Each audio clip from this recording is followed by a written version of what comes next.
Тихие, теплые вечера и покрыты ложною сон тишиной.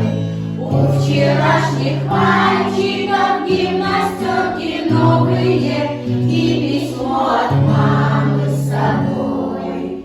Здесь всю ночь горела звезда одинокая, и туман прозрачный лежит у реки. Здесь березы белые, травы высокие, враг не должен дальше пройти. А закаты